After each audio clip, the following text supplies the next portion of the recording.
सड़कें सिर्फ रास्ते नहीं होते बल्कि ये उम्मीदें होती हैं। कई घरों की उम्मीद, कई बेरोज़गारों की उम्मीद और कई ऐसी उम्मीदें जो शाम को अपना चूल्हा जलता हुआ इन्हीं सड़कों के सहारे महसूस करते हैं। ये सिर्फ घर तक ही नहीं पहुंचाती बल्कि कई रिश्तों तक पहुंचाती हैं। लेकिन अगर इन सड़कों पर व्यवस्था सो जाए तो ये राहगीरों को मौत तक भी पहुंचा देती हैं। हम बात कर रहे हैं जनपद बहराइच के नानपारा लखीमपुर नेशनल हाईवे पर, जो इस वक्त मिहिनपुरवा तहसील के धर्मकाटा, गायघाट और मटिया मोड़ जैसे चौराहों से होकर गुजरा है। पिछले अगर कुछ दिनों की बात करें तो यहाँ पर दर्जन भर हादसे हो चुके हैं, जिनमें काफ़ी लोगों की मौत हो गई है। कई लोग मर चुके हैं, कई घरों के चिराग बुझ चुके हैं, लेकिन हादसे हैं कि थमने का नाम ही नहीं लेते। ज़रा कुछ तस्वीरों पे गौर कीजिए। बेतरतीब खड़े हुए ऑटो, सड़कों तक के पहुंच चुके गुमटी, खोमचे, ठेले जो नेशनल हाईवे पर आकर खड़े हो गए हैं। ऑटो जो नेशनल हाईवे को अपना अधिकार क्षेत्र बना चुके हैं। यहाँ तक कि नेशनल हाईवे पर लगने वाली दुकानों की कुर्सियाँ हाईवे सड़क पर पहुँच गई हैं। यानी जहाँ से वाहनों को गुजरना था वहाँ से अब अतिक्रमण गुजर रहा है।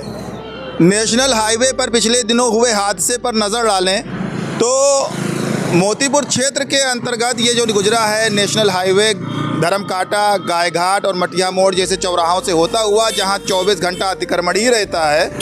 सेमराना में एक कार ट्रक पेड़ से टकरा गई, जिसमें 3 लोगों की मौत हो गई। मरने वालों में अभिषेक शुक्ला, दीपू वर्मा, नीतीश सिंह थे। किन्हीं 3 घरों का चिराग बुझ गया। उसके बाद एक हादसा होता है जो राम सिंह ढाबा और मटिया मोड़ के बीच में होता है, जिसमें एक ऑटो से एक मोटरसाइकिल टकराती है और मोटरसाइकिल आग का गोला बनकर धू-धू करके जलने लगती है। इसमें समई गोड़ी के एक राजेश कुमार की मौत हो जाती है जो बाइक सवार थे। यानी एक घर का चिराग और बुझ जाता है। इसके बाद गायघाट पर अभी पिछले हफ्ते एक ऑटो और बोलेरो में भिड़ंत हो जाती है, जिसमें बोलेरो चालक सुनील कुमार की मौत हो जाती है और तकरीबन आधा दर्जन लोग जो बोलेरो पर सवार थे और ऑटो पर सवार थे वो घायल हो जाते हैं। और अब बात उस सवाल की जो हर हादसे के बाद सड़क पर दिखाई देता है, लेकिन जवाब फाइलों में दब जाते हैं। क्या नेशनल हाईवे पर इस तरह ऑटो खड़े हो सकते हैं? क्या नेशनल हाईवे पर इस तरह ऑटो सवारियां बिठाल सकते हैं? कानून की किताब कहती है कि नेशनल हाईवे हमेशा तेज़ रफ्तार यानी 80 से 100 किलोमीटर प्रति घंटा की चलने वाली गाड़ियों के लिए बनाया जाता है।